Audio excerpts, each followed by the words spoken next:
Right, guys, welcome back. This is the Above Average FPL podcast. My name's Adam, and as always, I'm joined by Baker. Evening, Baker. How are you? Very well, mate. Very well. Not been long since we met Thursday night. Good fun. Had a little international break meetup. Little AGM, basically. Play golf sim. I have beer. You have non-alcoholic beer. It was fun.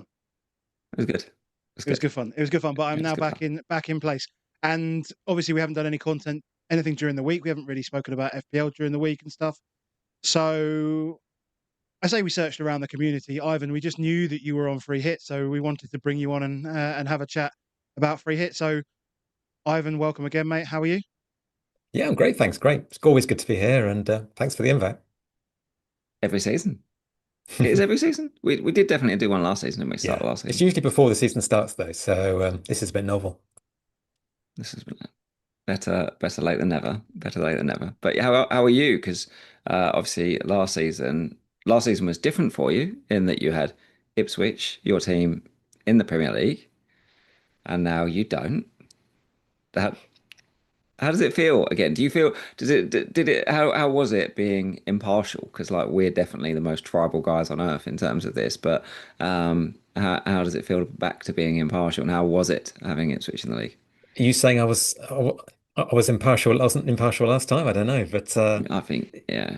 yeah, I got a I, bit carried away I possibly with I our don't think you were chances. But targeting Ipswich at any point. Not like Adam. no, Adam every no. week Still a promoted lot of team people. Last year promoted was fun. teams. Last year was fun because actually I played draft as well, and it was chock full of Ipswichy goodness. And actually, half of it, like Delap and stuff, turned out all right as well. So I got to live it that way. Um, and then I just got to basically ignore the agony of the Premier League for a season, Mm, and now we're back in the old Championship, and maybe we'll actually win a match one of these days as well. So yeah, we'll get there. get there. We get there. You're still not checking rank? Yep, that's true. That's true. I think the way the UI is these days, it makes it a little bit harder to do the way it appears on my phone, but still, it's not something I even think about looking at, to be honest. And it doesn't take a genius to work out that it's not been a great start for most people, I'd suggest, including myself. I was Mm. going to say, how do you feel? How do you feel the start has gone for you then so far? Like, how does it? Does it feel okay? Does it feel like not that you're really thinking like middle of where you are compared to other people, No, but in no, terms of the players that you've had, how do you feel that qualitatively. that's gone so? Yeah, Yeah. exactly. So I mean, it comes down to your captain, doesn't it? It comes down to are you Salah, are Mm. you Haaland, are you neither? And I'm team neither. And Baker will say I was always pretty much always no Salah actually, or quite for a good few weeks I was no Salah, Yeah. but it was Haaland or none of them, and I went for the none of them on the last day, and that first week was brutal. I mean, I had Mm. Gakpo luckily, but I think everyone else blanked essentially, and it was like, oh, what have I done? What have I done? Then it was Saka, who obviously did good and then got injured, and then Bruno. So the plan has kind of worked um, up to this point. So it's been mediocre, I'd suggest. Not bad. Not the first week it seemed pretty bad, but I've had your Gakpos and your João Pedros, etc. So it's probably all right. Probably all right. It's probably all I think right. there's, Yeah. I think there's a bit though. I think there's a bit as well though. Not often do we have two premiums go out and get injured in the first 4 weeks. Like obviously Yeah, any player can get injured, right? That's not. I'm not saying it's like Mm. only reserved for certain players, but yeah, for those that literally did go no Salah, no Haaland, for Saka and Palmer to get injured was kind of yeah, like a bit of a sting, really, and it just made it a bit icky. Um, yeah. Yeah. and you feel like it just could have gone a little bit better, but it's been like Absolutely. I'm with you, man. I've got no Salah, no Haaland, and I think I've started okay, Mm. and I'm happy enough with how it's gone um, compared to those that do have Salah or Haaland. Like I think Haaland on the pitch has been better than Salah has, and Salah has obviously delivered a couple of Absolutely. returns as well and done Yeah, absolutely yeah, nothing. But yeah. I would say yeah, Salah owners have been. This is going to have comments. But Salah owners have been a little bit on the lucky side, and I I think don't even Haaland think owners have been a little bit on the unlucky side, really. I don't think that's even an argument. And this is I know I'm Well, obviously saying that as a this is non-Salah FPL. owner. It'll be an argument. I'll do the little dig back because I am the guy with salaries. Yeah. Those that had Saka and Palmer in the no Haaland, the guarantee that they also had was Bruno. because that Exactly. was easy. So everyone who did had the Saka Palmer also had Bruno cap. So there Absolutely. is like, you know what I mean? That's the thing, these Yeah. nuances of certain And things. the killer is the thing that swung it to me to be no Salah and Haaland was thinking, oh, I can't make my mind up which one I'm going to have, Bruno or Watkins. I know one of them's going to go off. And then Yeah, obviously you have game week one, awful, both of them. And it's like, what have I yeah, done? What have I done? And then it's obviously Watkins could come good, etc. But that was basically what it came down to. I can't decide between Watkins and Bruno. yeah, Hang on a minute. I'm going to go with both and just risk it. So, but the plan always was to, and we're going to come to that, free hit this week when Salah has Burnley. And then I always looked at possibly wildcarding maybe 6 or 7 when Man City get and Arsenal sort of turn as well. But we're getting ahead of ourselves. No, that's all good. That's all good. I mean, I will just come in and say, yes, the injury happened to Palmer, but Bruno was right there for everyone in the week that everyone needed him. Yeah, Some people chose to go for him, some people chose not to, and you know, so everyone had the. What I'm saying is, everyone had the opportunity to own Bruno, regardless of where you went. So I can't. I'm not true. saying you can't say it's a guarantee. Like everyone had the opportunity. but I think the difference is that it was crystallized to an extent. If you in your part of your game week one plan was I am captain in Bruno in game week three. Yeah, Correct. exactly. So I would say with you, Adam, even if Cunha had scored 17 goals in game week one and 18 goals in game week two, you still would have captained Bruno in game week three. I would have Like done. Yeah.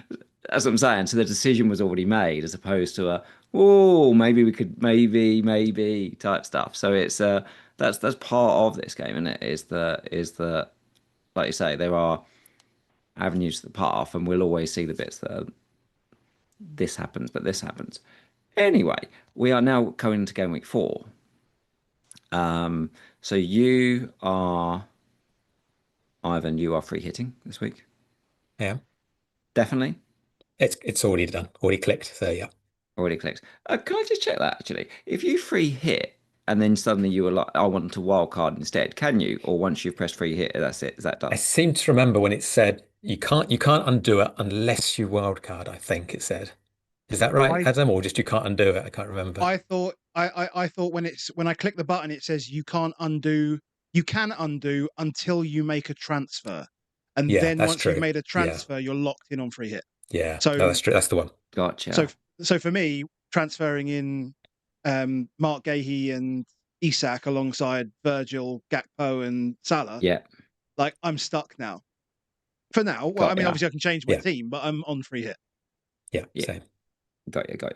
So Yeah. so you're now locked in on free hit. So Okay. anyone who has hit the button but hasn't made any moves yet and has been planning it elsewhere, if they suddenly decide, if things change, they can just reverse it, right? They can just undo it. Perfect. Perfect. But once you've gone down the road, you're down the road. Um and and for context me in this one, it is I'm not looking to play a chip this week. But I'm quite considering the fact of am I about to go down the chip run? Um, at the moment, I'm thinking potentially a bench boost in five, free hit in six, and wild card in seven. Which or even that though, like we've got all these chips, but once you use them, you're suddenly like, God, what if that then doesn't work? What if you're left behind? Well, I had exact that situation last year, right? Because I played it in game week two with the triple cap, Mm, and it went successfully. And then I played the wild card like a week or 2 weeks later, and saw myself sort of 10 weeks later going, I'm now 50 points behind the field, and I've already played a chip. Like, it's not a fun place to be in. But at the same time, I think this season now, I think you just take your punt where you want to take it, Yeah. and then yeah. then you work out the second half of the season alongside everyone else and just navigate the doubles and blanks as normal. As a guy, so for anyone who didn't pick that up earlier, one of the things around Ivan, other than just being a wonderful person to talk to FPL with, is that he has the sort of niche that he doesn't check his rank during the season. So has doesn't use live FPL, doesn't use all the different live tools or those sort of things, doesn't look at it in the app or on the desktop or any of that stuff. Just plays the game, enjoys it, and then we always have a little moment, get to have a look at it and get end of game week 38, which is always a joy. but I I have no ability to turn off. I have no ability to turn off on anything. So when anyone's like, "Oh, I've got 2 weeks off," I'm like, "No, I'm trying. I'm going to see what in my brain can I try and solve and think and try to spend lots of time thinking about sort of more sort of the macro type world of what is the game here? Is DefCon just like incredibly overpowered and we need to lean into it? What is the premium? Like, what is the structure we should be looking at? Is it the Salah? Is it the Haaland? Is it the both? Is it the neither? Like, where should we be? How should we plan this? Thinking about transfer windows. I can't get my head around have we solved a lot of stuff in the first 3 weeks to then be like, yes, I'm ready to wildcard. That's my immediate feelings with it. But Yeah. for you, I often wonder how much of that gets swayed by I look at my rank and I'm thinking, hey, it's not been a great start. I'm like 6 million. And that to me, when I then start thinking about the fixtures, so putting this, look, you guys are on free hit. I'll just talk about all about me for a sec. But from like thinking, should I wild card? I do look at it and say, well, Villa, I've got good fixtures for the next four. I've got double Villa. Like, should I jump off even though they've been terrible? Because I definitely wouldn't want those if I was wildcarding today. Forest, don't like them, and obviously don't like the Gameweek 4 fixture. But then you've got Burnley, Sunderland. Porro, you look at it and you say, well, Tottenham's fixtures are still fine. Yeah, Verts, well, Burnley away and Everton at home, happy with those. Like they're all the teams that I kind of want some of. I've got Anderson in defence and he's got home to Leeds, home to Brentford next week. Easily playable defender.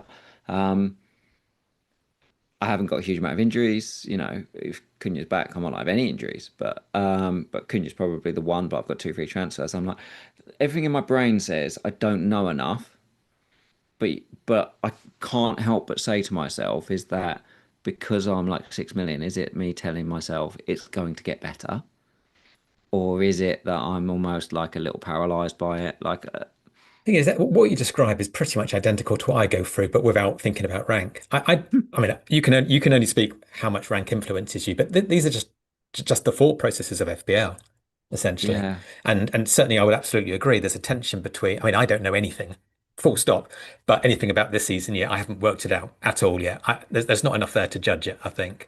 mm, The fixtures are there for teams like Nottingham Forest. I've got triple Nottingham Forest. I mean, yeah, I could pivot away from that, but why would I with two great fixtures and then Arsenal yeah, and Man yeah, City yeah, fixtures improving? So you just hang on. I think you just hang on. The six mm, million or five. I mean, I presume from what you're saying there, I'm somewhere between 5 and 8 million. Doesn't matter, especially this early on as well. yeah. So even if you are looking, I don't think it should make any difference at all, at least for the first half of the season. Mm, Do you It's not just pure find though? variance.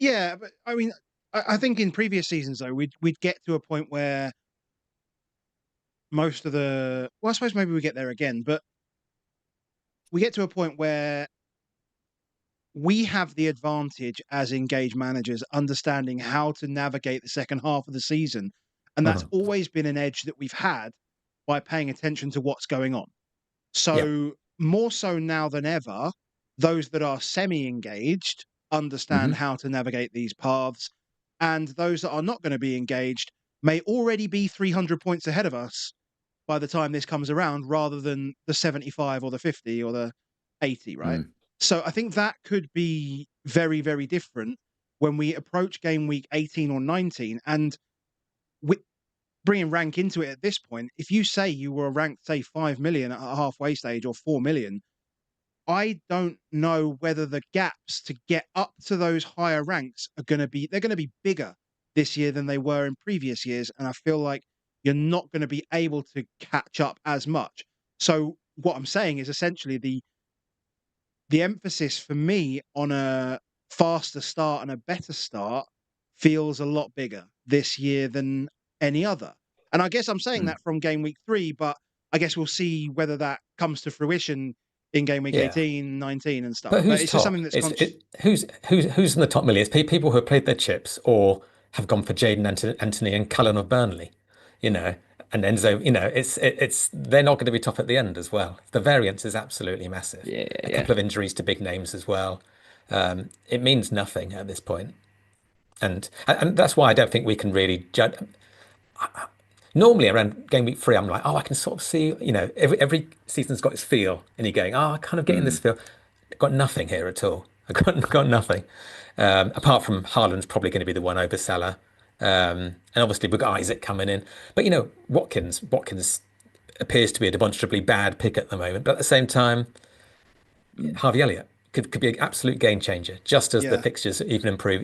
So Yeah, 3 weeks time it could look completely different. Um, yeah, I also understand why people are thinking about wildcarding now, because there'll be a lot of players who we've got enough free hit teams who actually would lend themselves pretty well to a wild card with the fixtures coming up as well. yeah, So yeah, I, yeah. I can see that. I can see that. But whether that looks quite as good in 6 games weeks time, who knows? Yeah, the transfer window as well. Not only do we not know a huge amount because we've only had 3 fixtures, um, but uh, it's been the busiest transfer window ever. It's Like, insane. and so therefore is how much, but potentially, in a way, as engaged managers, you kind of want it to be relatively predictable. Like if you've got all the data and you know the right stuff and you know the right things, and that data is relatively reliable because the environment's pretty stable, then that's good for us, like type stuff. But actually, if this transfer window takes another 3-4 weeks till we get to the next international break for us to settle, it could just be Wild West Saloon for the next sort of 6 or 7 weeks. And Absolutely. At the same actually, time, we're, who we're knows what dangerously happens? close to a grass versus spreadsheet discussion here as well, because there's a discussion to be had in terms of, well, all you need to do is look at the long-term trends. Mm, And yes, people change clubs, and there are various tweaks, and all of a sudden there's a breakout person, etc. But generally speaking, how much of FPL is influenced by that? Probably not much at all, versus long-term trends, long-term quality, etc. So, we're always looking at where's this season's, I'm showing my age, meet you, for instance. yeah, yeah, yeah, But actually, that'll become apparent. But it's your other 10 players or your other 14 players who actually get the core of your yeah. points as well. And, all you need is solid picks, solid fixtures. And just because variance has meant that, I mean, actually, I was going to say variance has meant that Nottingham Forest haven't kept as many clean sheets as they should have. Maybe actually the stats pointed to that last season anyway. Yes, yes. Um, so there's a discussion to be had there. But Mm, ultimately, people who are going to choose good players from good teams are probably going to do the best over 38 weeks. yeah. Fair, fair, fair. Um, right. What's the schedule, Adam? What we're gonna do? Hello to As everyone in the the chat. So no, let's say hello to everyone in the chat. Couple of shout outs and then we move on. So we're going to look at basically how DefCon has changed the game. I mm, think is the angle that you're going with, and then we're looking at free hit options, and then we'll look at wildcard at the end, if that's the way you want to go. Or do you want to do wildcard first and then free hit? I don't mind either way around. uh, either way, either way. Either way. But yeah, no. So Let's shout do out your to everyone teams. in Let's the do free hit. Do wildcard do last. free hit, do wildcard last. Okay, so shout out to people in the chat. Mm, Thank you very much for joining us.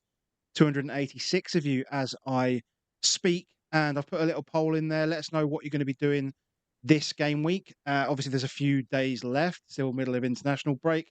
Apparently, Marino scored a hat trick. Matty Cash is scoring goals. Yep, international breaks here. So at the moment, 18% of people have voted are on a free hit, 21% on wildcard. Decent numbers. that's big, 61%. isn't it? 61% on no chip, and someone's just clicked the other button like in the last few seconds. Who knows what you're doing? But let us know in the chat. And if you do like the content that Baker and I do on a weekly basis or twice a week basis, then please make sure you do hit the like button on the videos and hit subscribe, rate 5 stars on podcasts, and leave a comment on Spotify, etc. If you want to chat with us, basically. I had a couple of quick shout outs, or just a couple of people that I spoke to over the weekend. I met with a couple of mates yesterday. I haven't seen him in like 3 years. So him and his partner's boy, so Jason, and to Tommy. Tommy's actually running. Don't tell FPL, but Tommy's actually running 2 teams at the moment. His first team's doing okay, but he wanted to have a go at, doing the play all your chips. He's currently 20th in England at the moment, so he's absolutely flying on that one. Tommy's he's 13, right?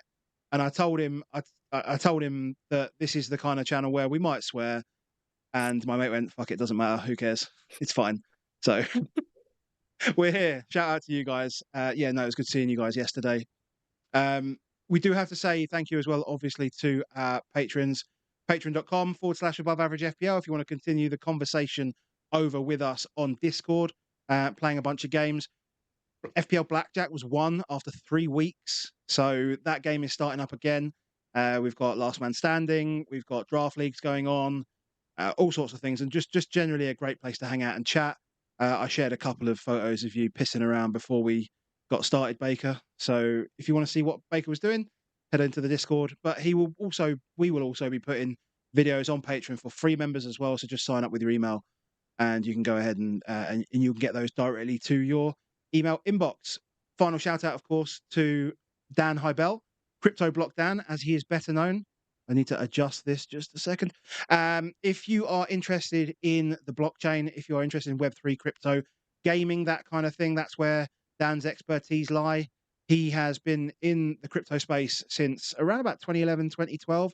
He's definitely an early adopter. He's well versed. You can head over to hubble.social/Dan Hybel if you want some advice. You can grab from 15 minutes of his time from $40, and you can ask him all the questions that you like. So shout out to Dan, massive supporter, always been there for us since day one. Shout out to you.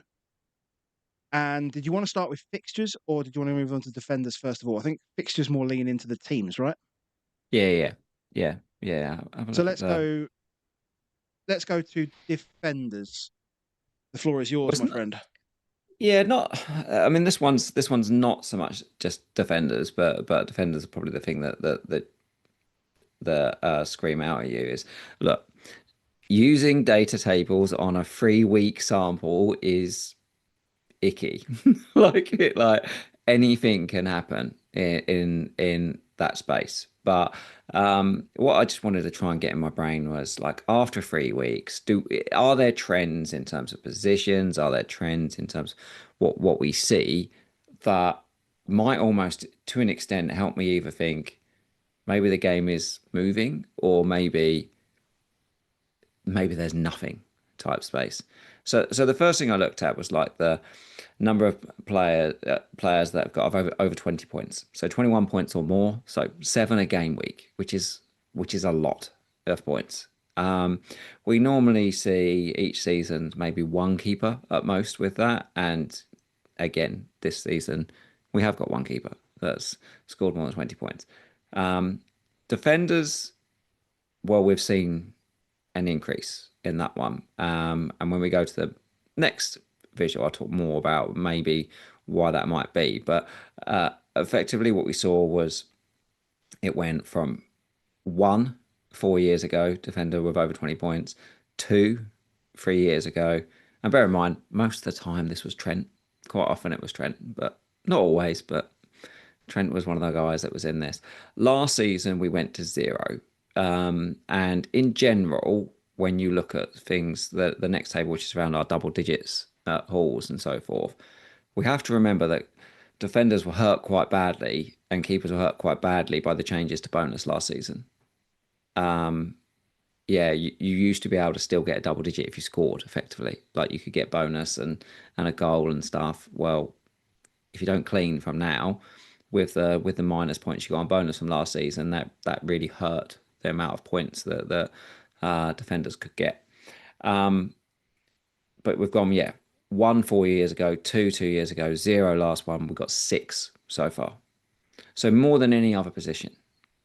Now, most teams play at least 4 defenders. So, when you look at these things, if you're thinking, well, strikers do much less or keepers do a lot less, like, there's only 20 keepers, yeah? Unless they've changed it, and then they wouldn't be over 20 points. There's only actually, most teams only play 1 striker. Yeah, so there's probably only a pool of about 25 strikers maybe that you've got to choose from in terms of the strikers. But defenders and midfielders, there's a lot of them you expect to see higher volumes in those brackets. We have seen a bit of a decline in midfielders. So 9 4 years ago, 8 3 years ago, 7 2 years ago, down to only 5 midfielders over 20 points. And probably more importantly, one of the things is that really did sort of spring out at me is like we've got nobody this season who's got over 30 points. But remember last season, like Haaland and Salah, I think Salah was on 41 points after 3 game weeks last season. No one's over 30, and Haaland wasn't far. Or no, maybe Haaland was on 41 and Salah was just behind. But they were comfortably over 30 points, and there's nobody with that number so far. And obviously one of the big things on that is those guys also, we captained them. So we all had loads more points effectively last season because we had these guys that had these mega hauls at the start. Which means that, if you haven't got those guys, actually, whoever you did have and whoever you have got and whatever they've done has made a really big impact. Yeah, because there's not so many guys. And then strikers, again, they're pretty consistent. We had, 3 4 weeks 4 years ago, only 1 3 years ago, then 4, then 3. It's kind of the number that you sit in. What that means, in terms of double digit hauls, those biggies that you can see, they're relatively unchanged from this year to last year, apart from defenders. Yeah, there's been is if you look last year, again, those bonus impacts meant that keepers and defenders really dropped off the amount of big hauls that you were getting from defenders. Like we went down to only 1 double-digit haul in the first 3 game weeks from a keeper and only 2 from a defender. You move that forward to this time. Only 2 with a keeper because they don't get the DefCon, do they? So that's nothing's really changed in terms of that's other than they get a bit more bonus for the saves inside their area. But this bringing in of DefCon has made double-digit hauls right back on the menu for defenders. 12 double-digit hauls from 2 last season in the first 3 game weeks is something we should notice. Midfielders is about the same, right about 20 every season. It's about the same, and strikers, 4's the worst, 7th the most. We've had 6 so far. I don't think there's a lot in there, so it does start to say to me, okay, take notice, think about your defenders, think about your opportunities to get double digits. Ivan, Adam, any thoughts on them? Yeah, I mean, at the same time, you look at those double digits for defenders, 7 in 22, 23, then 10, then 2, then 12. It's the 2 that's the standout, not the 12 necessarily. Yeah. So two could have just been variation. And we've had it was Timber, I think Calafiore as well in the same match, etc. So we've had a few kind of freaky results as well for defenders as well. Yeah, exactly. So as you say, very messy data, but I would argue it was the 2 last year that was the weird one, not the 12 this year. Yeah. And what we should think though, like 12 now compared to like 7, actually all our defenders are cheaper than they've ever been. I was going to say, yeah. Because often, like a lot of these ones that we'd see would be, especially like the over 20 point guys and stuff, was your Robertsons and your Trents when they were expensive, the Alonsos, the Mendy's, and all those guys. Now there is a host of these guys we just mentioned there are cheaper. The thing, so immediately, like you could stop here and go, DefCon's changed the game, and we're in it. But if you go to the next one, Adam. See, I didn't look at this table, but I'm just thinking goals is going to be a big influence. And actually, it's not as much as I thought. It's not. The one that you got to notice really on this one is the absurd amount of cleans that have happened. So let's give some context about this. What you're looking at here is defenders in game week 1 to 3, the number of goals scored, the number of assists, the number of cleans. It gives a total number of returns. Then you've got DefCon. Then you've got bonus and the total amount of points. So from a goals perspective, we actually saw quite a big drop off. We have seen over the last few years, defenders kind of drop off a little bit in terms of the goals they've scored. You get some.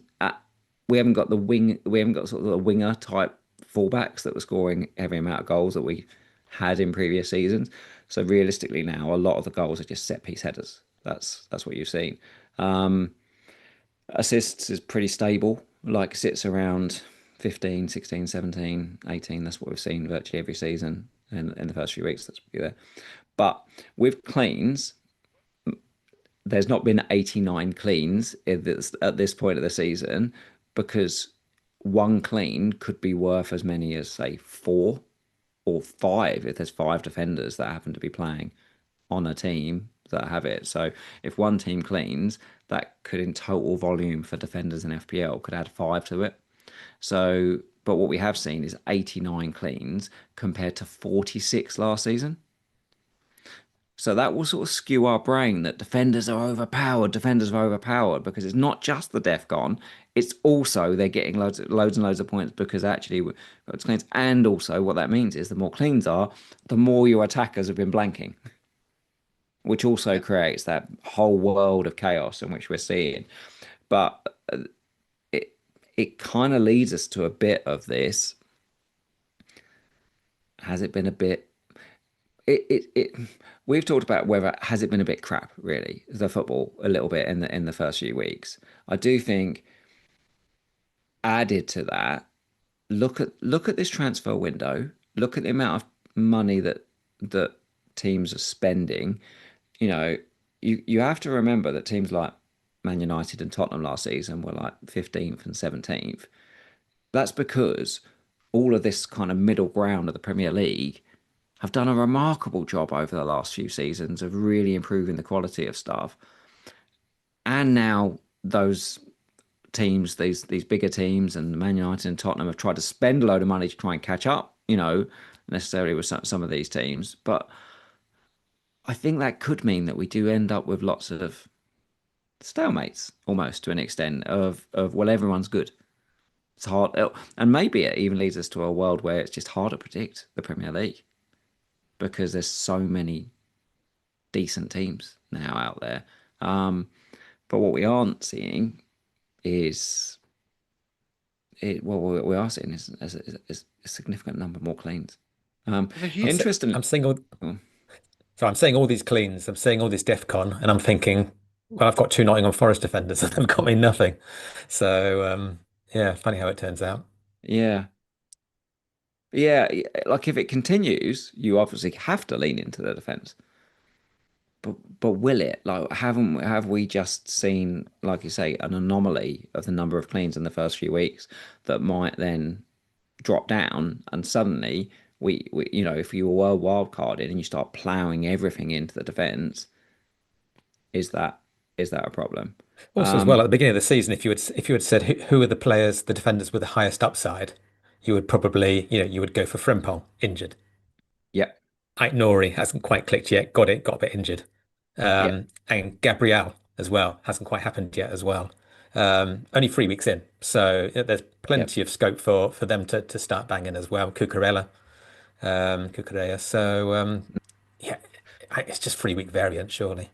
What you can take if you move down through this is firstly just on bonus. So last season, bonus got decimated effectively by the changes. So we ended up, off relatively the same cleans as the year before. So relatively the same cleans, 23-24 to 24-25. You ended up with only about 60% of the bonus that you were getting of the previous season. Now this season, that hasn't really changed. There's been double the amount of cleans that there was last season, and there's been double the amount of bonus. But effectively, you used to, prior to the changes made to bonus last season, get around 1 bonus per clean across FPL defenders. That's now more like 2/3 of a bonus point per clean. Yeah. So bonus is still not is still relatively not as good as it was as we would have thought 2-3 years ago. But and that's why we've now got DefCon. Like, it is in there to try and help with what we're seeing here. 100 points. So 10% of all defender points this season are coming from DefCon. That's quite a lot.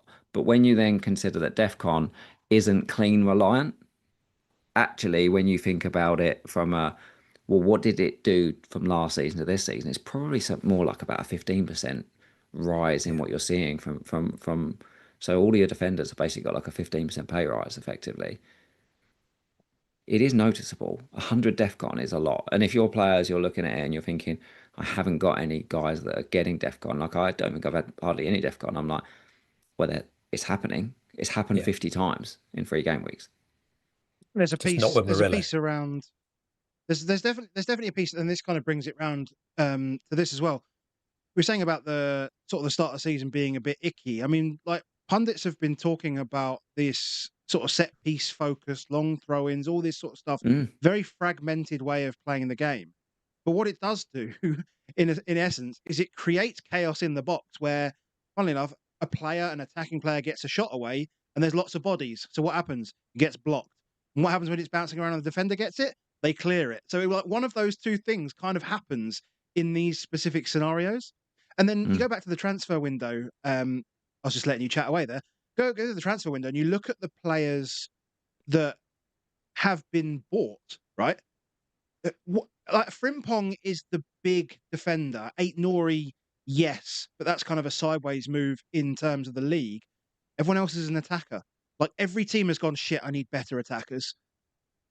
And I think maybe that has played out in the first few weeks of the season as well. Whether it's teams that just don't have the attackers, a la mm. Newcastle, Spurs, for example, or it's players that have got new attack, or even like Arsenal to an extent, or it's players that have got attackers and they're just finding their feet in a new league. But Yeah. Gyökeres, Cherky, all these guys, it's all leaning towards this kind of outcome that we're seeing. Yeah. So And all the I forwards would love to are look the at big this. lads as well. So Mm. Yeah. So you think like Vissa, Isak, and Gyökeres, all these guys are the big price guys.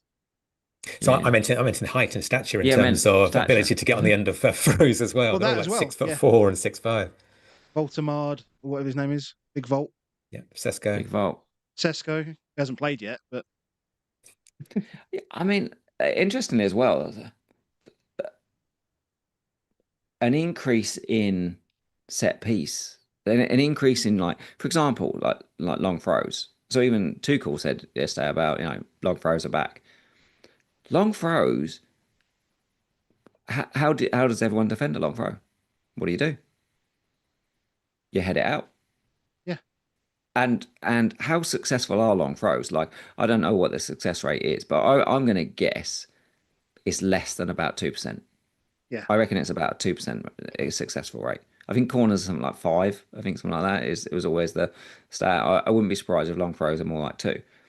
Well, if people start taking more long throws and they're often very much what happens is they get cleared, does that just give us more DEFCON? Yep. Yeah, That's what absolutely. I'm saying. That's exactly what I'm saying. Yeah, exactly Yeah. that. You're just gonna like yeah, So and like you say, who are the more. primary defenders that clear corners and clear long throws? Who are But those even guys? on should we be changing? So that why I wanted to talk to you guys about this is historically when you play free hit, you would pick guys that you thought were going to score as defenders. You would literally be like, what are the defenders that I think are going to score here? You'd have been doing the old stuff of like, what side is that team like bad at? So I can pick the fullback from that side. Like we'd all Yeah. be doing that world. But are you? Are you still doing that? Or are you thinking, I want to guarantee uh, like do There you is an get argument. You just get the four or baseline. five defenders and almost guarantee 10 points in DEFCON? You just build the foundation and let the attackers do the bit. Could be it could Yeah. be. I'm just trying to remind myself now what I've done.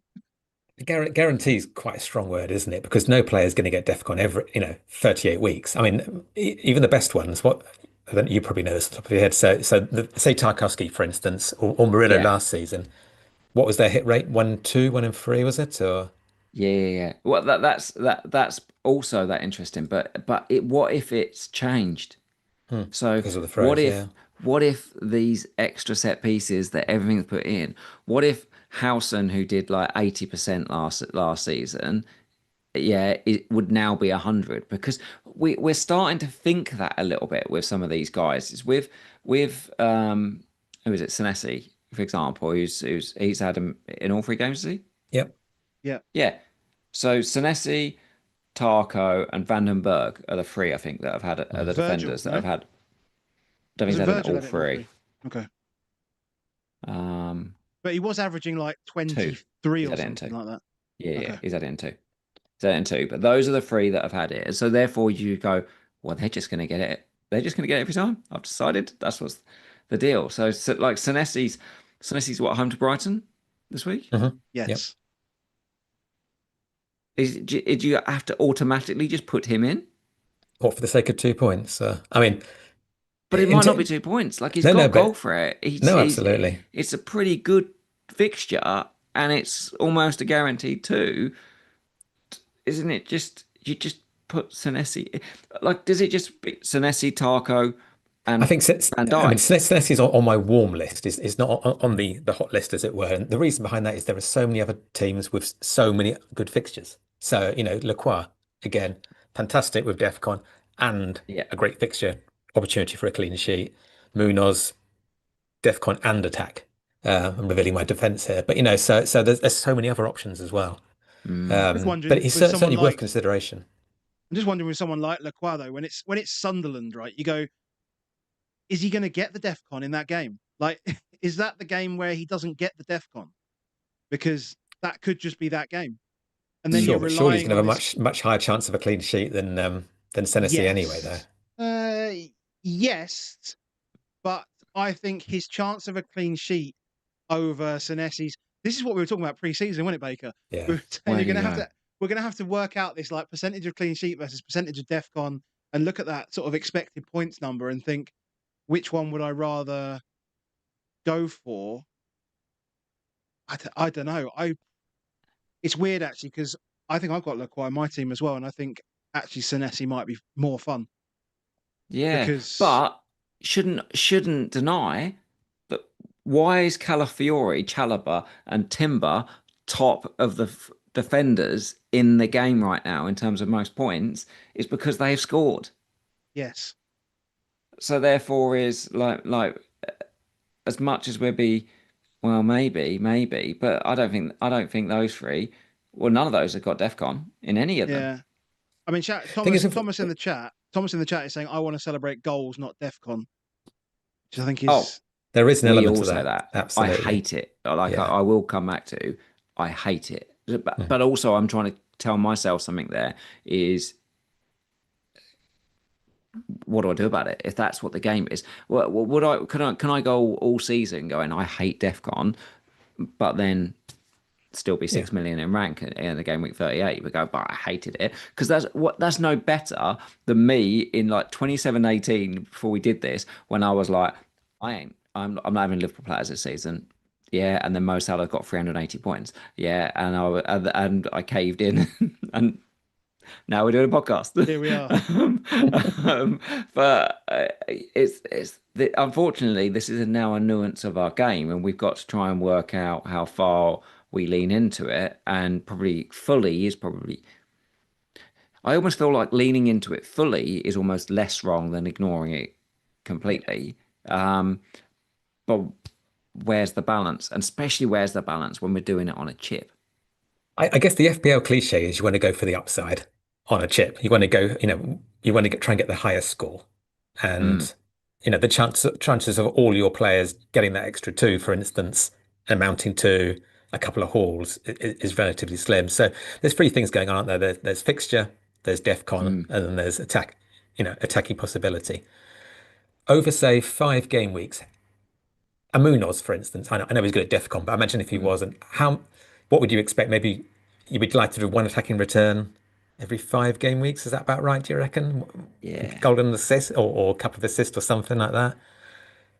A Lacroix, again, cheaper, so there's that to take into account as well. With good fixtures, you might be looking at, say, free lots of DEFCON there, maybe. So 6 points there. Munoz has got it. Um, yeah, so it's a matter of how you weight them, essentially. But with free hit, at the same time, there's more chance of it hitting DEFCON than there is an attacking return. Yeah. So Yeah, it's interesting. W- Um, I can ask you a hypothetical question, um, gents, around this. Is let's just assume Sar's out. Let's Yeah. assume he's out. But if he wasn't, because I'm assuming you're both got, because as before I look at the teams, I'm assuming you both got Triple Palace, Yep. And it did include Yes. Sar. and I'm assuming yes, Sar would have been one of those if he was Yep. if he Yep. was fit, Yep. and if he was fit, who would have been the person that would have missed out in your Triple Palace? For me, Mateta. Wow, she'd have still had the two defenders. What about you, Adam? I've got Henderson. So So who would have missed out? Henderson would have missed out because I've Henderson got, would have missed out, yeah. and so Lacroix or Munoz would both of those missed out. Well, I think I've got Lacroix and Mateta and Sarr, I think was the three. You'd have had Lacroix, Mateta, and Salah, so Mhm. you wouldn't have had Munoz or Henderson. No, no, I Mm. wouldn't have. And the reason I didn't start with Mateta, I had Sar, was because I wanted a space for João Pedro. So, it's also a question of Okay. what alternatives are there.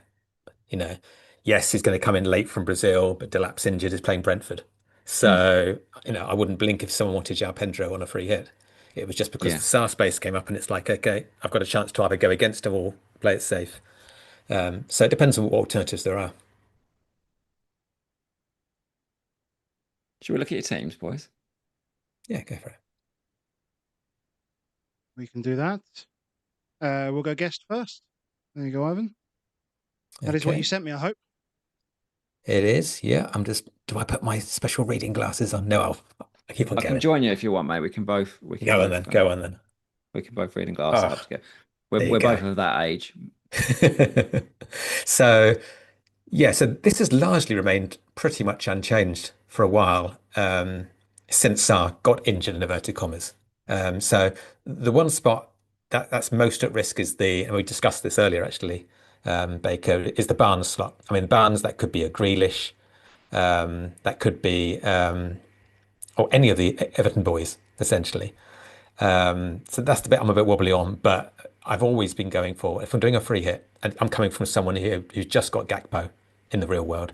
So I want triple attack. Yeah, you could go for a defender, but there are so many other good defenders out there. You could go with that. So I always wanted those free.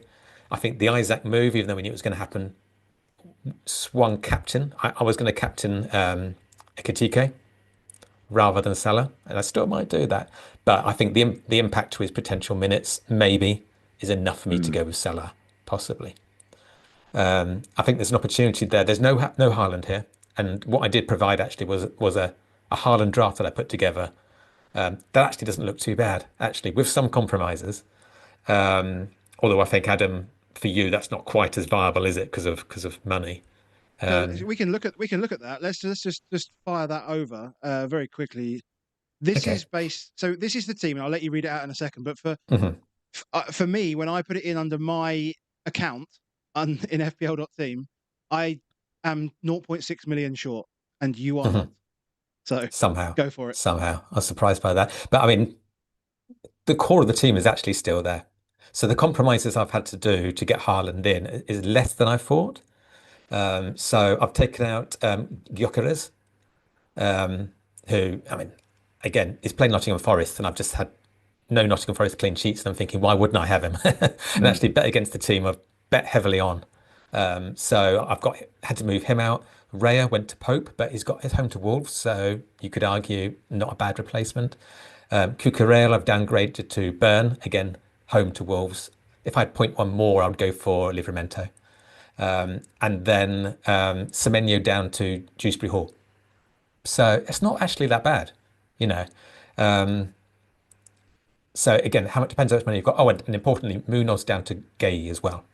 So that's quite a step down, obviously. Mm. But it's not like some of those drafts for some free hits where you get Salah and Haaland, and then all of a sudden you've got Josh King playing, and you've Yeah. got a Rodon playing, etc. All of these are really good fixtures. They're all home apart from the Liverpool guys. It is viable, I think, if you've got, and even if you have to make a few more compromises, it is still viable. So I surprised myself with that. The only thing I would say is that it will be just so Manchester United to turn up against Manchester City, wouldn't it? They played really well against Arsenal. Um, and it wouldn't surprise me if Amorim does an Amorim and actually against Pep does pretty well. So is it an opportunity to actually go for someone who's not Haaland and have, Raya in goal, have Cucurella, or, that could still be a Newcastle defender, or it could be an Arsenal defender. Gyökeres, there's a lot to like, I think, there. And in terms of the old DefCon versus attack, I think there's a blend there. I think, Lacroix, obviously DefCon monster, Munoz, attack, and some DefCon as well. Cucurella just, I think he's maybe slightly wobbly, Mike, because my perception of him is he's a beast at home rather than away. It's the home matches where he's popping up in the box, etc. I don't know whether that's valid or not. I've not looked at numbers. Yeah, no, it definitely was last season. Yeah. So, although you love to hate him, I'd love to have him in my team. So maybe he stays. But there's other options as well. Maybe Newcastle defender. But I'm pretty settled. I think if the deadline was today, I think the only thing I'd be umming and ahhing about was the Barnes or whether it was an Everton midfielder. Grealish, etc. Again, Grealish against Villa is pretty fun, isn't it? So I like it. And again, just to point out why I free hit it wasn't because of injuries, etc. I've got triple Nottingham Forest. I've got Bruno. I've got no Salah and no Crystal Palace either. So it makes perfect sense to me.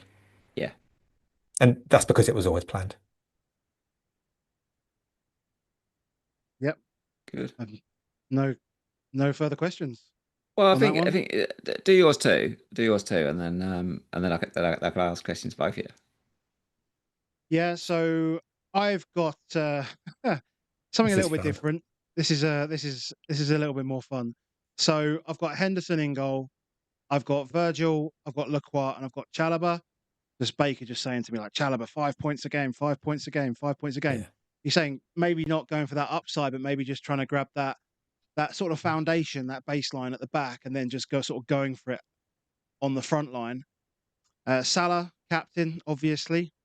I've got Xavi Simons in there. I've got Eze against Forest, and I've got Semenyo. So, reasoning behind that, for me, obviously, I mean, it's very well documented, and people are just talking about it constantly at the moment, how much Spurs need this kind of profile of player. We know that his output is good, and I feel like the game. It's not like he's not up and running, right? He's already been playing in the Bundesliga this year. He's fit. He's match fit. He's ready to go. He's been playing in the international break, and I think this just could be a really, really fun punt.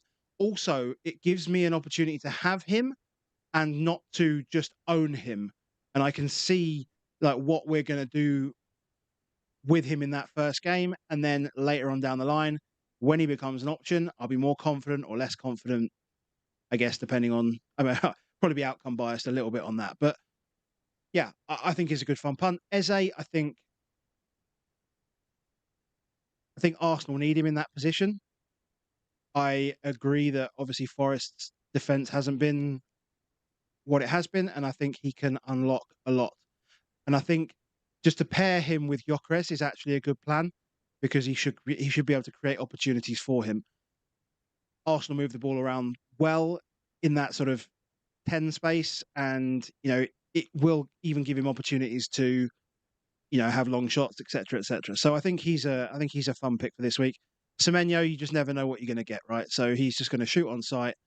It's going to be a bit of chaos, and I just like the punt. Gyökeres, again, I've already mentioned that. Why I'd like him. He's also guaranteed on penalties. Mateta, penalties, and it's Sunderland. That's just the obvious pick for me. The penalties probably allow me to keep him, even though Sarr is not there. And then Ekitike, as much as I would love to have Isak in this, right now my team has Virgil, it has Salah, it has Gakpo, and it has Isak. That's in the app. I also had Gahey in there. I kind of wanted that 5 Liverpools just for. I mean, if I'd have had those 5 Liverpool, I'd have been dying to keep it. But obviously, I had Salah in there as well, but he got injured. So I'll end up playing Anderson at home to Leeds, which is not desperately bad, but you never know. But Ekitike will start. Isak obviously hasn't had any minutes. He hasn't had any training. And that's one thing that also puts me off someone like Wissa a little bit, is that obviously he hasn't been training. I probably would prefer the Wissa punt over the Isak punt because Newcastle don't have any strikers right now. I mean, I know they've just brought a new one in, but you know, if you were to put those two next to each other and both were fit and both were ready, you'd pick Wissa first. Like, he's Premier League proven, 20 goals last season, non-pen. Like, just put him in, I would say, against Wolves. But I just think for this one, it will come too soon for Isak. He'll probably get some good minutes. And then maybe that's the only other thing actually that is a risk for Ekitike on minutes, is that Ekitike could quite conceivably get 55 minutes here, disappear without a goal. Isak comes on with 40 to play, and then the game changes a little bit. And then obviously all the cheapos on the bench. And that's me. I like it. I like it. The thing with punts is that, and I think they're great punts, but for every punt you bring in, there's an established player who you're not bringing in, essentially. So you're betting against. Who you're betting against? Well, you could argue Gakpo, but you're probably covering that with Virgil, so not a problem at all. With Sarr out, how many blockbuster midfielders are that you would really want? Obviously, the Everton guys again, Harvey Barnes, but when you look at the upside of those two, it's hard to argue against it.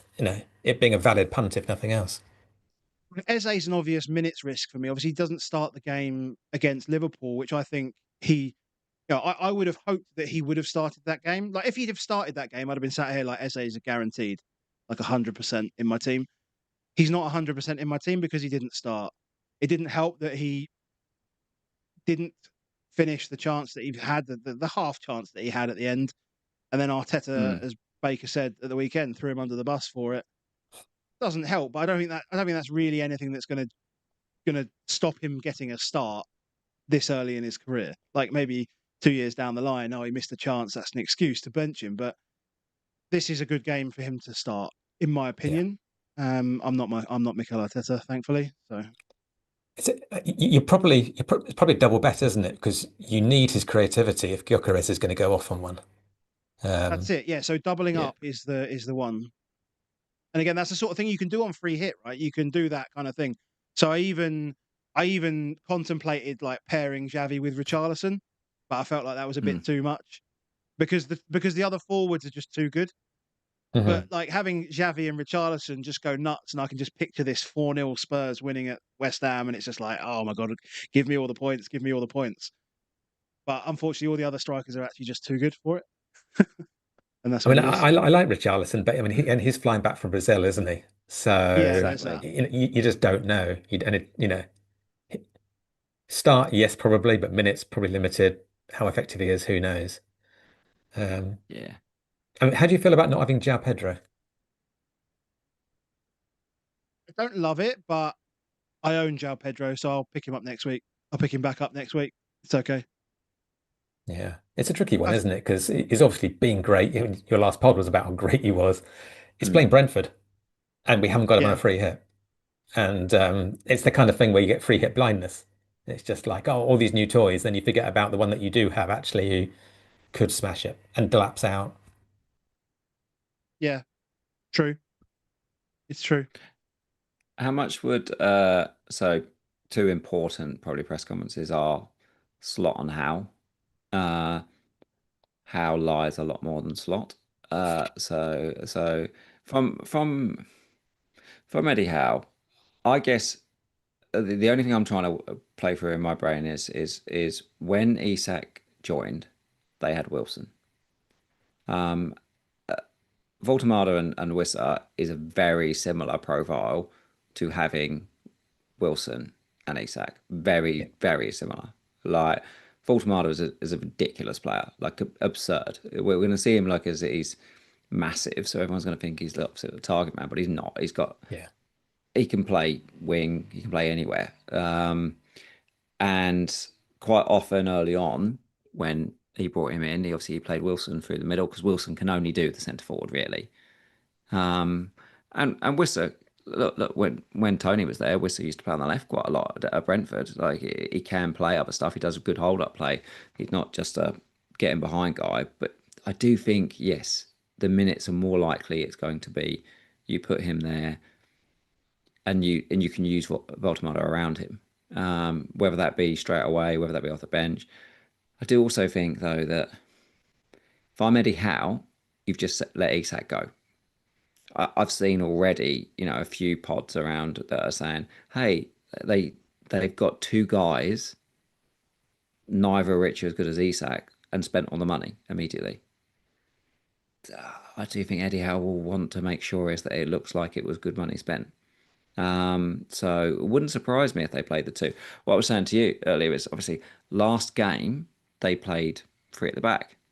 One of the best ways you can play two players up front is to play three at the back. You've got three really good centre midfielders. They might play that again. Like I do think I'd want to try and keep an eye out for it.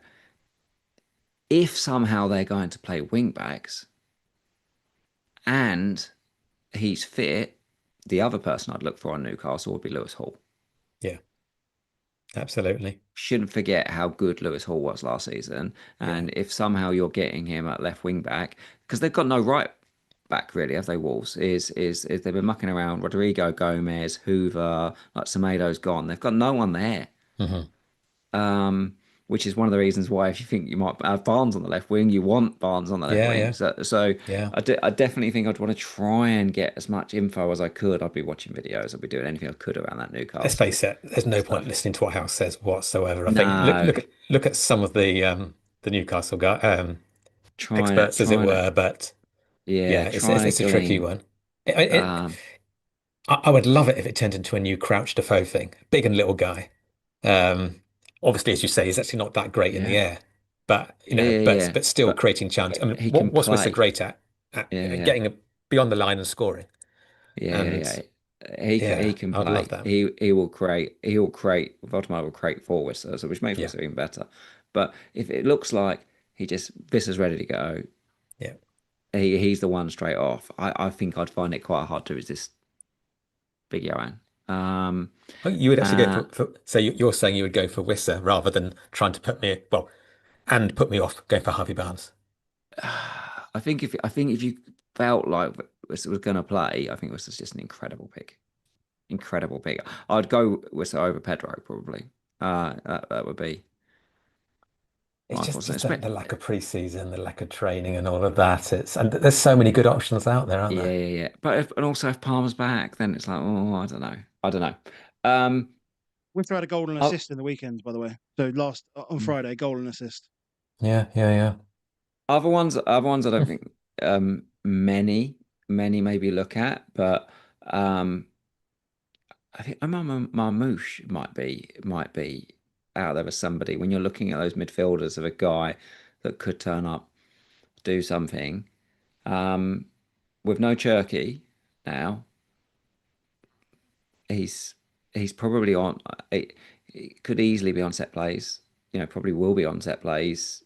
Will probably be around Haaland. They'll put so much emphasis on obviously stopping Haaland, and they've got big guys. It just wouldn't surprise me if Marmouche had a big game, but obviously you got to work out. You've got the money. Yeah, got the money for him. I think if you're going for Marmouche, you're probably going for Haaland as well. You're betting on City doing well against United. Yeah, and then money's tight. They're good picks in their own. They're good picks in their own right. Yeah. The only thing there I would say is if you are going with Haaland and Marmouche, you probably want a good first bench as well. Yeah. So it gets pretty pricey. Yeah. Then start thinking like this. It then does become a question of Salah being a sacrifice, and that sounds ridiculous, doesn't it? Right? Like it sounds ridiculous, but if you were to have watched Salah in those first 3 games in his first season, or something like that, let's just be hypothetical, whatever. And you'd just say, I could probably swerve him for this game. I could probably get away with it. I could punt away.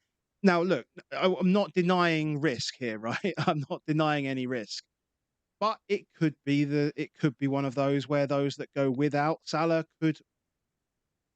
Well, I mean, it obviously goes without saying, if you go without Salah and Salah blanks, then obviously you know you're going to smash it over everybody else. I think that's just quite obvious. Mm. I don't know. I have thought about it. Ridiculous as that sounds, free hitting because I Yeah. don't have Salah and not having Salah sounds insane. It's your appetite to risk, isn't it, really? Because, free hit's there to have some fun. Yeah.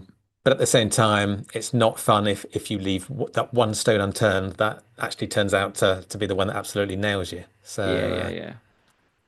I think I would be with Pep.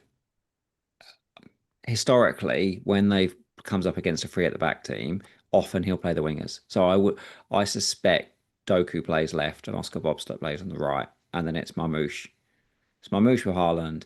It'll be Rangers is the person linking in between, and then probably Rodri and Bernardo sitting behind him as the two.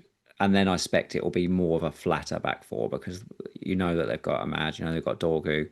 I think they'll use the guys that they've got in terms of. It's one of those where historically you'd have thought the left back it would have been perfect to have been like a Vardy left back type job, but I think they'll play them more deeper four. I always think when it's the old Doku game that it's probably not the best Haaland game. But then also, I do think, well, Burnley just scored a couple against Man United and Haaland, and everything does seem to be feeding towards Haaland.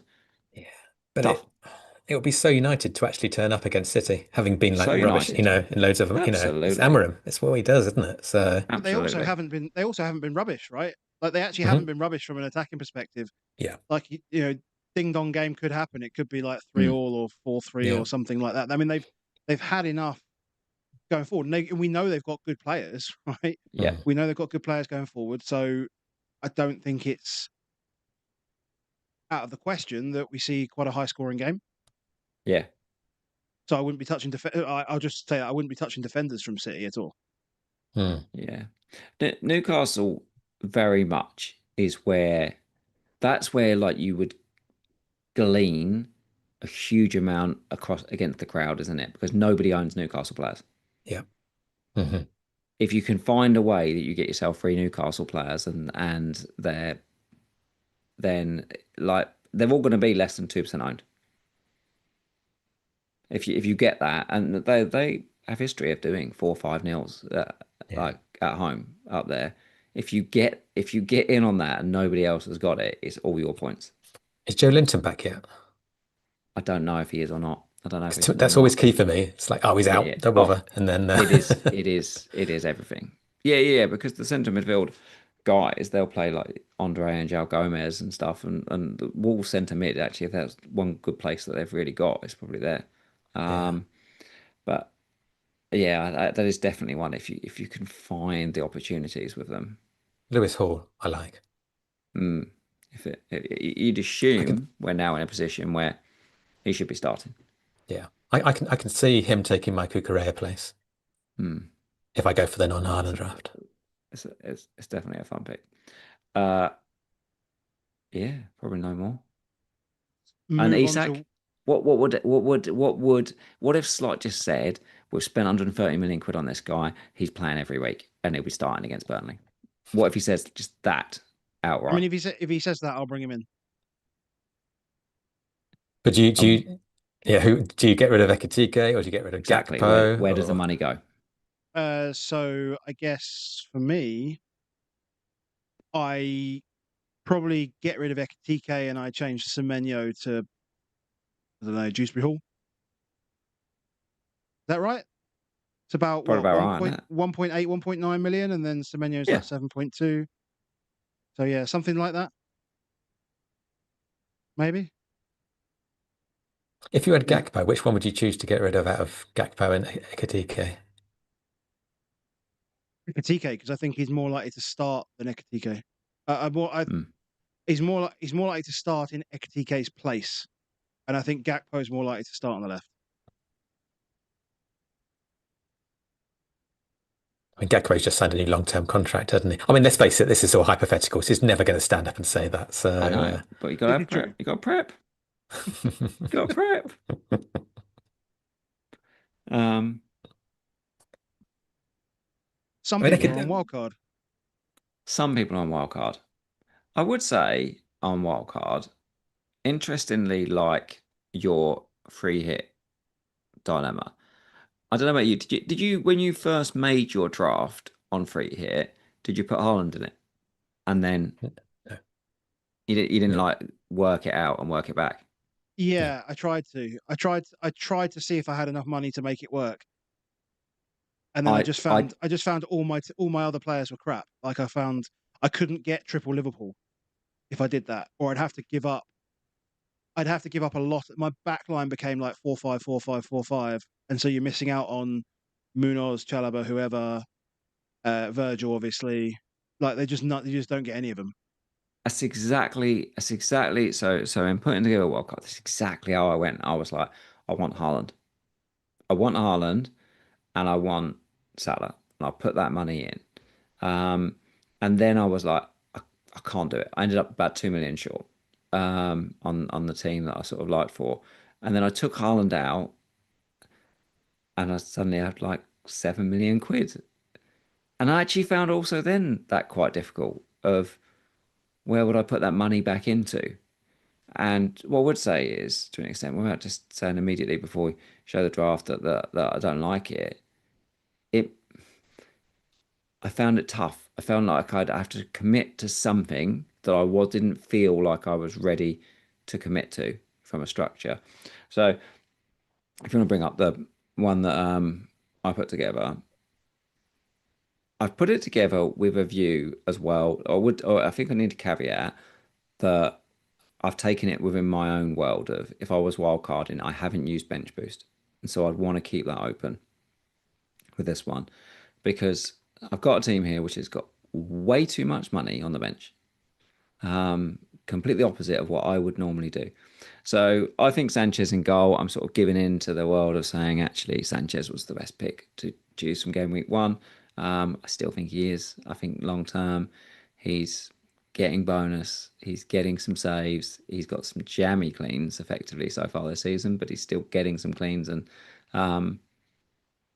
they've got really good fixtures for the long term. So I would say Sanchez is the pick for it. At the back, I have spent more money. I have spent more money. So the total five in defence: Lacroix, Virgil, Munoz, Anderson, and Senesi. I think it's worth spending the money and having the options. I think I'll have a problem every week of working who do I bench out of these and do I play four at the back quite often. I'd be playing four at the back this week on this. But I'd want at least three DefCon guys. I've got four DefCon guys in there. Four DefCon and Munoz. And then in midfield, it's Salah plus Bruno, who I'd bench this week. I think they're the most reliable guys. I think if I was going wildcard early, go guys that I feel relatively talismanically reliable. I feel reliable with Bruno. I feel reliable with Mo. I feel reliable with Semenyo. I just feel like he is stepping up into a real difference maker for that team. I like him. I do think, what is he, 7.4 now? At 7.4 for a guy that's just pure open play threat, I am starting to struggle a bit on the price for him. Do you know what I mean? Do you not feel like that little bit of a guy he's never going to get you DefCon, probably not going to get you DefCon, maybe occasionally, but probably in a game where you didn't really want to play him because he'll have so many recoveries and stuff. He does get booked a lot. Yeah. You're playing pure open play threat. 7.4 suddenly starts to feel like quite a lot of money for him. I think it becomes more of a fixture play at that point, doesn't it? Yeah. Paqueta. I think Paqueta becomes the obvious sub 6 million guy at the moment, a guy who's on pens, not going to get banned, and is taking set plays on penalties. Like can get DefCon, all of those things. You can play him whenever you like. I do think there's a thing with Paqueta if you also look at it every week and go, I'm not sure I really want to play him.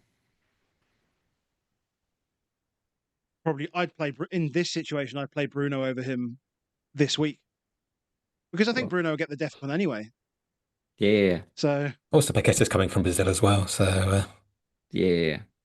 But I think Paqueta, look, you can make your own decisions about who'd start on these ones. Whether you play the bench or not, that's not what the wild card's about. The bench is who the players you'd have on it. I'd have Paqueta on my wild card if I was wild carding. I think virtually everyone who's on wild card will have Paqueta in their team. You'll hear it all week. he's just too cheap. Yeah, He's just too cheap. Yeah, just too cheap as an option. 5.9. So the two things that jump out at me for this are, what's your plan for when City's fixtures change? And personally, I would probably go Bruno and Strand Larsen and swatch them to Gyökeres and Gabriel. Yeah. Oh no, sorry, can't do that. But so basically have get some So Arsenal on the bench all playing this week, and get ready for the future. I'll get you on that one. Grealish is the other midfielder. And up front it's Mateta, João Pedro, and Strand Larsen. So what this doesn't have is Arsenal. Yeah, it definitely doesn't have Arsenal. I think with City, look, it doesn't have Haaland. Yeah, but you can take that on if that's what you think you want to take on. You got to take one of these on. Realistically, the rest of them, for a number of seasons now, or at least one season now, they've been a hard pick. They've been a pretty hard pick of City because they're not cheap normally. You've got Reinders is still the cheaper option, but around it, I still think they're a hard read. I think you can. I think it's easy to take them on. The Arsenal one is the one where all I'm seeing is where people are going to do wild cards is, well, I get ahead of the curve and I'm going to get my Arsenal guys in now. Yeah, I'm going to get them in now because then what I'm doing is when people wild card in 7 and 8 and all that I've got ahead of them. If we all wanted the Arsenal guys in now, we'd all wild card now. But there's a reason why we're not. It's because we don't really want them now. Like, we don't really want them. I'm a little bit. I wouldn't be surprised if Forest are tough. I wouldn't be surprised. It wouldn't. It's not out of the realms of the possibility. Look at their results against big teams last season. They were very good. Admittedly, they weren't particularly good away at Arsenal last season. But in general, they've got the ability to turn up and do stuff. And if Nuno is still there, he's completely fine for his job. It'll either be. It feels like it's only ever going to be one of two results that Arsenal Forest game. It's either going to be 4-0 or they'll be somehow they'll turn them over. But you go straight after that into home Man City and away Newcastle, and so that's why people aren't having them. And therefore, that's an argument for not wildcarding this week. That's not an argument for. Therefore, this team. what I'm saying is, if I was doing it, I would want to lean into these next few weeks. I really would want to lean into them. And I don't think going Arsenal now is the way to lean into those fixtures. I don't. I actually think if you wanted to, you could take it on for a bit longer. You could take it on for a bit longer with Arsenal. If you got through to... You never have to be scared of Raya. You never have to be scared of Raya. Trust us, as the people that owned Raya for most of the season last season, you don't have to be worried about Raya. So then you're worried about the defenders. But all these other defenders in the game have been given an extra weapon, and Gabriel hasn't got that weapon. Like, the most powerful thing everyone's talking about is DefCon, and the one guy we're all worried about doesn't have DefCon. So he's not as good. Like, he's quite frankly nowhere near as good as he was last season compared to his peers. Like, it's completely undeniable. Like, there's no possible way you can say that he's as good against his peers. He's not as essential a pick as he was last season. That's, just straight up undeniable. Is so therefore, yeah, you can take him on with these other defenders.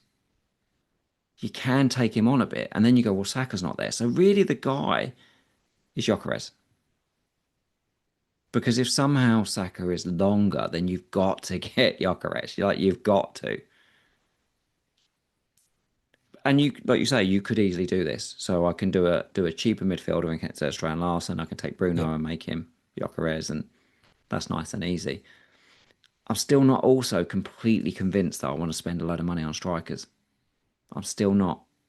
I'm still not 100% that that's the way I'd want to be for them. So therefore, I'm like, Gyökeres can wait. I think the And your argument Salah that perma captain? Say again? Your Salah perma captain? You are not in this draft Salah perma captain. You are almost Salah perma captain because the one game where up until game week 11 where I wouldn't be comfortable captaining him, like I don't really like captaining him away at Palace in 6, No, but I don't like captaining him away at Chelsea in 7. But what you've got is you've got Bruno home to Sunderland that week. fair enough. You've also got Bruno away at Brentford in 6. So actually, what I am saying is it's two captains. It's But at the same time, you spoke about the Arsenal fixtures not being great. You're carrying Bruno through City and Chelsea for the sake of them being able to play him and captain him in 7.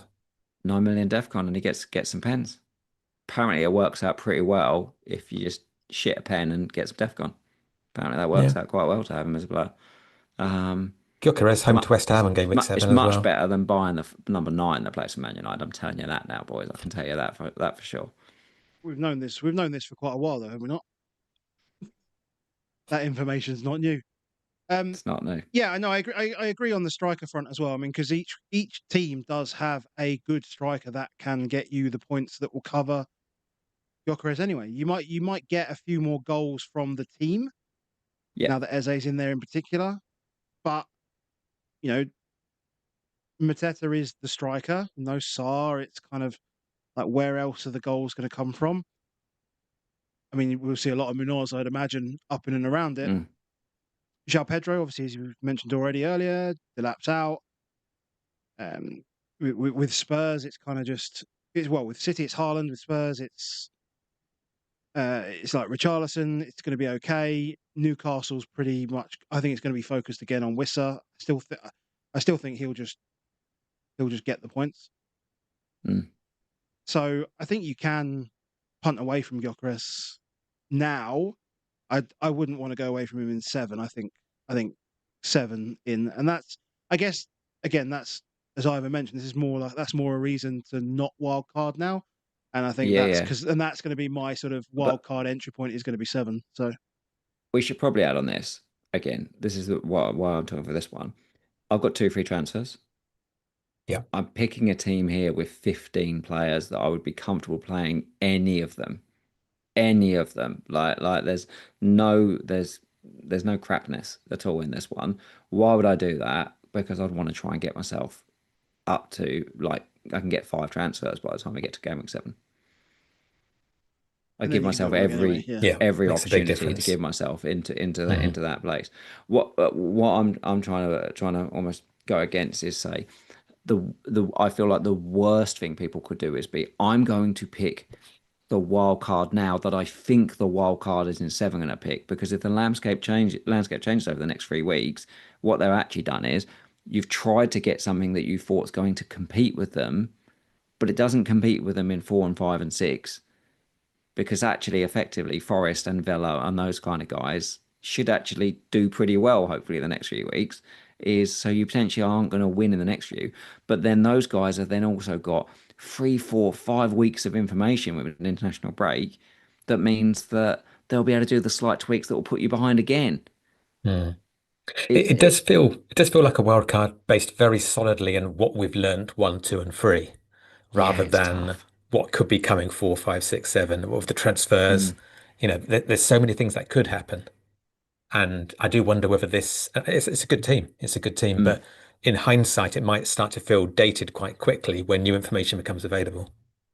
And And if Palmer and Saka just come back and are brilliant, you two were both happy to start the season. Like literally 3 weeks ago, you were happy to have Palmer and Saka in your teams Yep. because they're brilliant assets, not just for 1 week, not 2 weeks, not just for Christmas, but for the whole season. Now you pick this team and suddenly Palmer and Saka come back and are firing, just stuffed. Yeah. Well, you've got Salah and Bruno, so you can you know, as your cash cows, you could diversify. Yeah. Because I I doubt you're going to be hanging on to Salah that long. My prediction with that team is you probably don't know. Maybe I'm completely wrong, but I think at some point he gets sacrificed. it's I think in and it's this, intrinsically linked, isn't it, to Salah's performance? Like if Salah isn't, if Salah, like when you're saying actually what I'm going to do is out the next like 7 8 weeks I'm going to captain him 6 times maybe.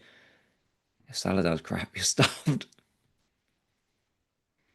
I would be, yeah, I just, it's probably difficult trying to work out which sacrifice to make. But if there is an argument to rip up this team, if this is kind of the kind of team you're going to go for, if the argument is to rip it up in 7 with a number of transfers, there's no Forest for the next 2 weeks when they play two promoted sides. And you know I love a promoted side target. But Mhm. I'm looking around it now, and I'm just trying to work out where the best place to sacrifice is. And like, it's really difficult to see.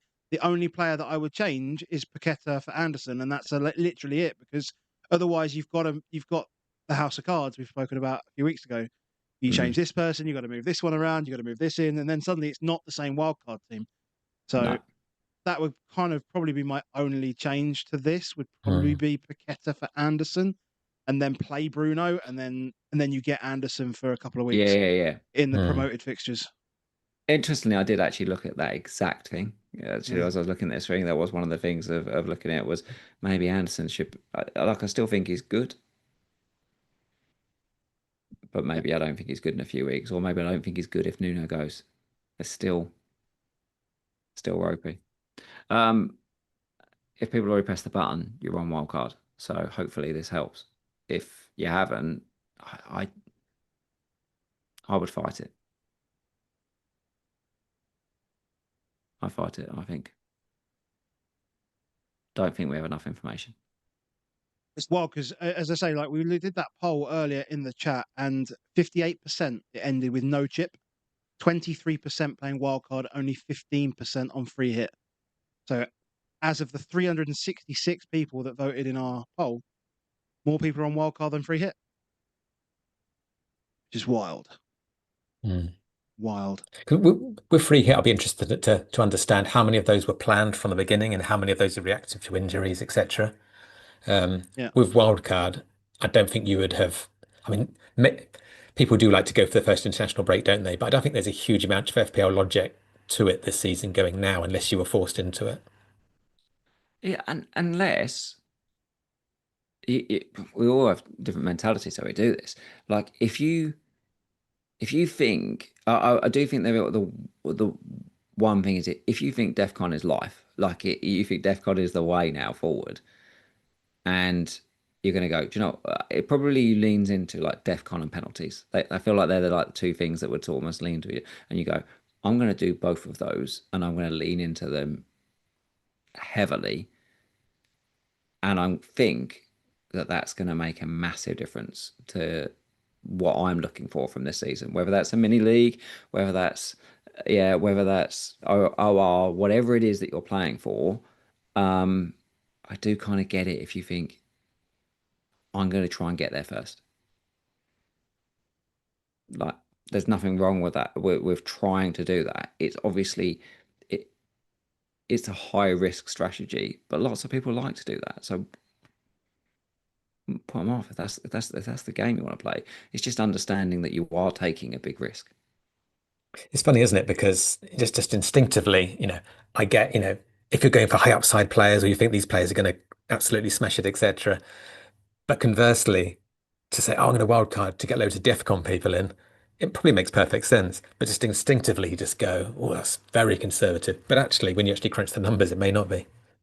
Maybe we just like I say, maybe they've got the game quicker than we have, and Wouldn't be the first time. wouldn't be the first time, was it? think that's a great place to finish. To be honest, I think that's a great place to finish. Really, really good chat tonight. Thank you, Ivan, for coming on, and as I say, Thanks for having really me. enjoy the chat. Hopefully, we can work it all out before the deadline. What the best team's going to be. Hopefully, we get all the points on Sunday, Saturday, and Sunday, and then we're all very happy. That would be nice. That would be nice. And we're back on Thursday, right, Baker? It's straightforward deadline, isn't it? Is 11 11 o'clock o'clock Saturday Saturday. deadline. All games done by 6:30 on Sunday. Yep. All we've got now is Plane Watch for the rest of the week. That's what's coming. Oh, of course, it's not that straightforward. Plane Watch is on. Not just plane watch, hotel watch. Who are we looking for in hotels? Who's going away from home on Saturday? Tottenham away from home, but West Ham, so won't be in a hotel. Chelsea away at Brentford, won't be in a hotel. Wolves, who cares? Leeds, sorry. Villa away at Everton. I don't think there's anyone particularly controversial with them away. There isn't anyone. There isn't anyone that's that. Are they there? Are they not? And then obviously Liverpool Saturday 2:00. Sunday 2:00. Sorry. Yeah. Yeah, it wouldn't surprise me. It wouldn't surprise me if we did get some kind of like predicted stuff Saturday morning on Liverpool. Sweden are, because Isak didn't play any minutes at the weekend, but I don't know whether he's played any minutes. Play tomorrow, don't they? Do they play tomorrow? Is that when they play? Yeah, Kosovo, I think. Away at Kosovo. Yeah. We'll see. We'll find out. We will. We'll find out. We will. So we're back on Thursday. Guys who have been here, over like 500 people in the chat, make sure you do hit the like button on the way out. Albeit, I asked in the chat, I said, have you hit the like button? And 30% said, you can't tell me what to do. So good shout out to them. And yeah, but if you could leave a like on the video on the way out, that'd be fantastic. We'll be back Thursday. Ivan, as always, as I mentioned, thank you very much for joining us. Hope you enjoy the rest of your season, oblivious to your rank. We're all very jealous of how you managed to do that. And yeah, we'll catch you next time. Thanks, guys. Thanks.